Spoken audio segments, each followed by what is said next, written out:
dong, kay kabat na ko na ko siya. May news team. Nga nagdungan na ba ito silang tulo no? Oh, Names to si Kapitang. lagi kay Lester, Murato, si Vista. Basta lang. Murag kusog na bay. May buntag. Murag mingaw man, busy man sa snacks. Atong pagtaod sa atong mga kaubanan diri sa presidential table, na diri ang ato ang pinaka-supportive na PTA President, si Pastor Manuel, ang usa sa gigasahan sa maayong gugma sa iyahang mga estudyante, si Magli Nyala, no? Ilang nag-eskwelahan mo nag-uban ta? Daghan na, no? Daghan ang eskwelahan na nag-uban ni ma'am. Mga alumni, of course, ang focal aning ato ang magpatawag sa atong alumni, si Kagawad Rolling. Kagawad Rolling? Yan. Kauban sa inyo mga kauban. Ang pinakakusgan sa tanan na alumni na naadili karon, katong silingan ako sa among kwarto, nakagilitahan ka rin ni Kuban, who is also celebrating her 50th birthday today. Oh, mara siya. Yan ang pinili na katikuban na to. Dili maganta. Kaya kung mukanta ko, libre na siya. So, walay kanta. No, so, ayong buntag na itong tanan, before anything else, I'd like to thank you. Ako pasalamatan ang atong mga alumni, atong mga graduates sa Dinas. Sa una, nahimong kapruba, nahimong annex, no, prosperidad annex, nagkan na kayong pangalan ni Baong Islam. na-find Kanya ang Jason's life 9 years ago. Nahimo siyang Kamansi National High School, of course, by virtue of the Republic Act, creating and separating Kamansi National High School from Monte Vista National High School, and thereby naming the school Kamansi National High School, no? Which is originally carved out from the Dinas TESDA. Ikan ka dito sa TESDA ni Anika din. I have attended some homecomings, alumni homecomings, na nahitabo, of course, with Mamyala, nagkanang pinapila na nga homecoming sa mga alumni dito sa Kamansi o sa Dinas. Pero ang kasagaran ng mga nahitabo, puros ng mga batch 1990, batch 1992, sila lang, batch lang. I purposely, ako tumingi tuyo sa paghimo nga kinahanglan nga dunay school-led alumni homecoming. And this is it. No, ang eskwelahan, ang Kamansi National High School mo nagpatawag sa tanan ng mga alumni aron maghimo ini activity. Of course, atong gitulong sa ato ang founding anniversary aron nga mas bibo o mas daghan ta. No? Unya, we are not actually expecting much attendance. Wala may nag-expect og daghan kay attendance with the homecoming. Tungod kay nasayod ni nga nagsugod pa lang ta. But of course, hindi pa na dili karon nga nalambog. Hinaot nga ato ni kami kay makuha naman ni sila. Maunsa naman ni sila. Ma-inform naman kasunod lang na yo. Kita ka kami sa una kay in the years to come, kung kasunod no. daan yung kay alumni homecoming na sumuon patag tuig dili sa atong eskwelahan. Ayaw mo pag-uol kay base sa sunod tuig, sa sunod na alumni, kung karon nagkamutanay mo para sa pagkaon base sa sunod, wala na'y na no? Basin sa sunod, wala na ay pagkakaon. No?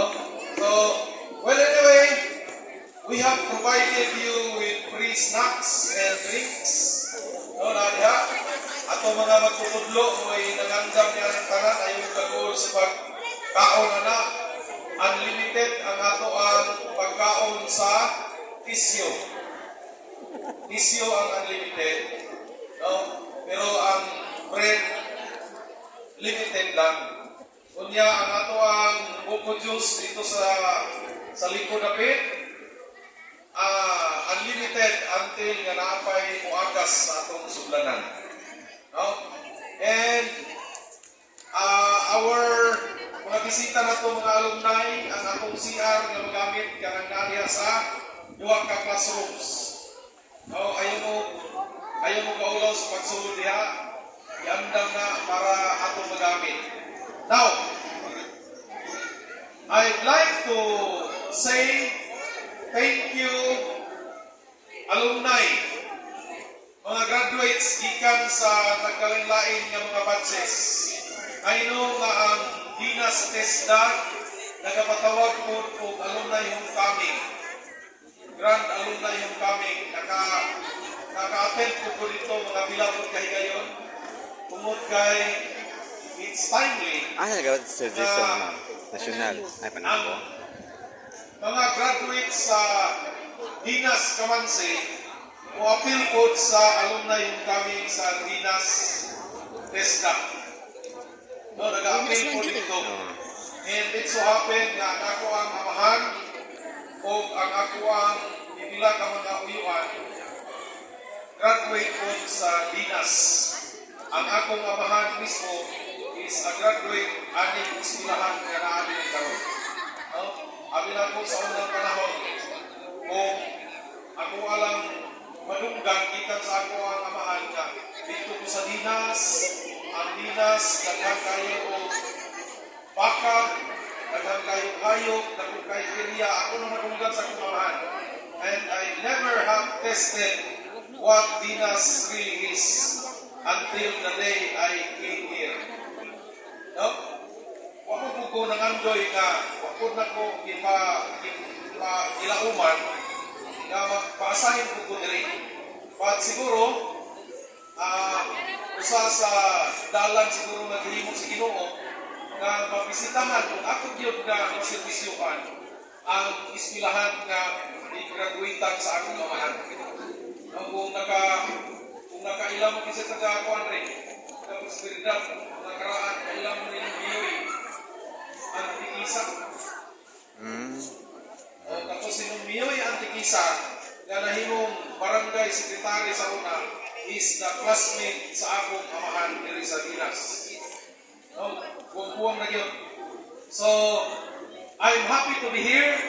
Gusto na ko nga malipayon ta nga atong tabangan ang pag-usok, pag-atod ng kalambuan, ini usa sa pinakakaraan ng eskwelahan sa tibuok Davao Region. No? Alang sa kasayuran, labi na ninyo estudyante ng mga matanon, ining Dinas, mga teachers, we should be proud of this. Ining Dinas o ining Kamansi National High School is the oldest high school, agricultural high school sa Davao Region. Una pa ni siyang natukod sa USEP, yung UST karon sa Tagum o sa Mabini. No, una pa ni, pinakakaraan, galing lang kay naabtan o kasikas at nanganging panahon muna nga balik na po kita sa sindahan ng Garut. But I am hopeful, pinagi sa itong mga opisyalis sa lungsod, sa probinsya, atong mga opisyalis sa PTA, atong mga alumni, atong mga magtutudlo na gikan diri, no? Ato yun na madala ang kalambuan alang sa maong eskwelahan ng Kamansi National High School. Kamansi National High School, pero layo sa Kamansi. No? Layo sa barangay Kamansi. Pero doon sa dughan, sa SK chairman o sa mga kagawad sa Kamansi. Tama no? Oo, lagi. Layo siya sa prosperidad. Pero doon sa kasing-kasing sa konsihal sa prosperidad. Si konsihal ulit. Tama kayo? Tama.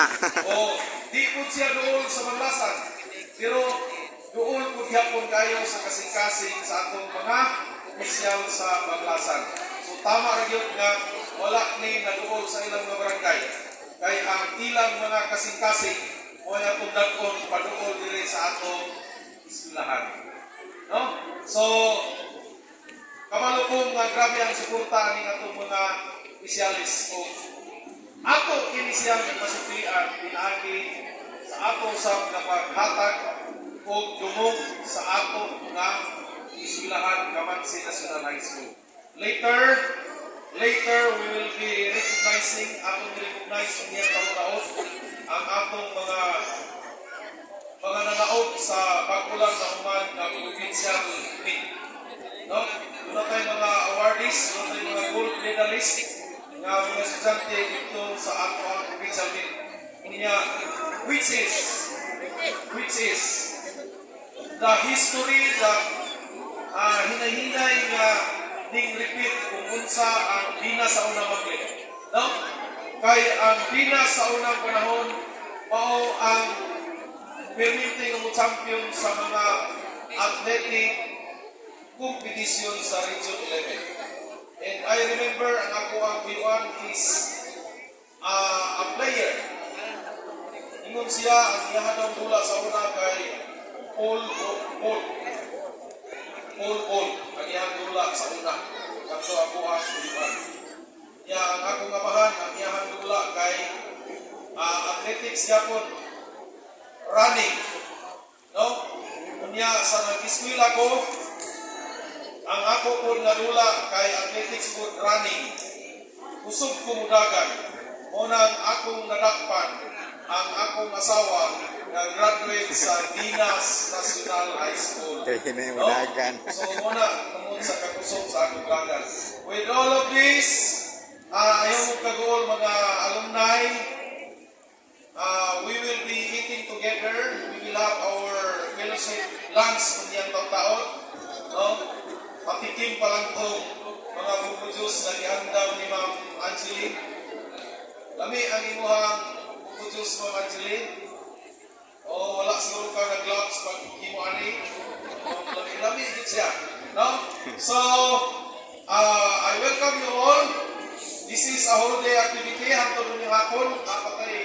Dapat ay mga activity niya ang atong alumni, atong tikungon niya hapon para sa mas bibo, mas daghan, o mas mamulukon pa ng mga alumni homecoming sa sunod na mga katuigan. With all of these students, kining atong mga estudyante usab, atong tabangan nga pagkahimo papunta o mas bibo o mas memorable na mga founding anniversary in the future. Welcome and good morning to all of us.